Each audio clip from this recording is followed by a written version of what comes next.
Hindi short hand की practice dictation 80 शब्द प्रति मिनट गति से डिक्टेशन 5 सेकंड में शुरू होगी। स्टार्ट। राष्ट्रीय राजधानी दिल्ली में हर साल सर्दियां आते ही यहाँ के बाशिंदों की सांसों पर संकट मंडराने लगता है। सरकार के तमाम दावों के बावजूद यहाँ की वायु स्वच्छ नहीं हो पा रही है। हवा में घुलता प्रदूषण का जहर आम जन की सेहत पर भारी पड़ रहा है। हालत यह है कि मंगलवार को दिल्ली का वायु गुणवत्ता सूचकांक 400 अंक पार कर गया, जो गंभीर श्रेणी में आता है।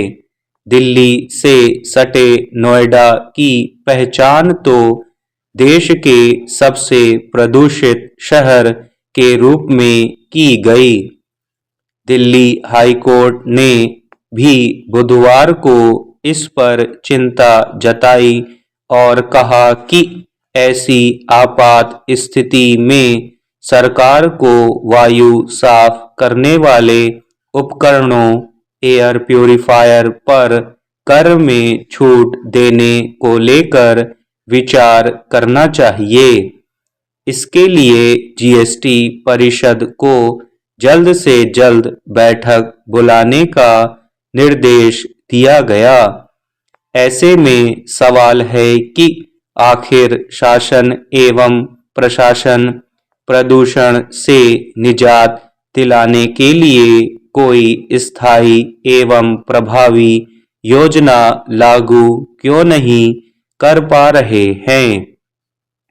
इस बात पर गौर करना भी जरूरी है कि जो उपाय लागू किए गए हैं, क्या उन पर व्यावहारिक रूप से अमल हो पा रहा है या नहीं।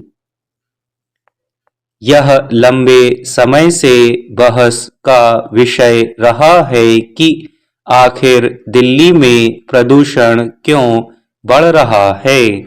इसके लिए कभी पड़ोसी राज्यों में पराली जलाने की घटनाओं को जिम्मेदार ठहराया जाता है, तो कभी दिल्ली एनसीआर में बढ़ती वाहनों की संख्या तथा उद्योग और निर्माण एवं ध्वस्तीकरण कार्यों को वजह बताया जाता है।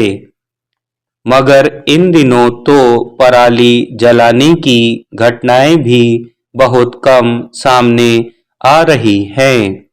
फिर दिल्ली की वायु गुणवत्ता का स्तर गंभीर श्रेणी तक कैसे पहुंच रहा है।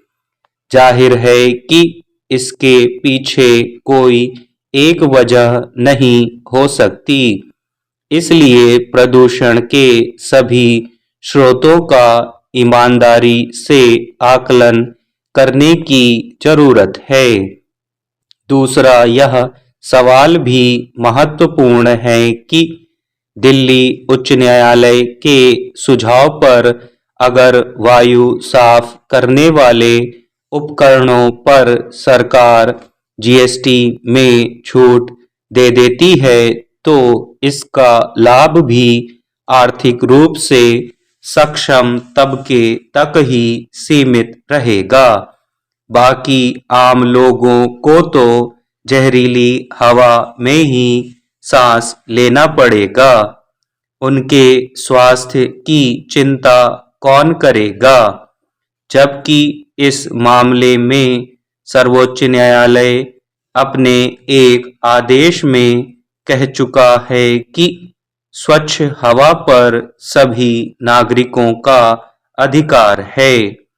दिल्ली एनसीआर में प्रदूषण का एक पहलू यह भी है कि मूल समस्या की जड़ तक जाने की बजाय इस पर राजनीति ज्यादा हावी होने लगी है। सियासी दल अपनी जिम्मेदारी और जवाबदेही से पल्ला झाड़ने के लिए एक दूसरे पर ठिकरा फोड़ते रहते हैं। स्टॉप।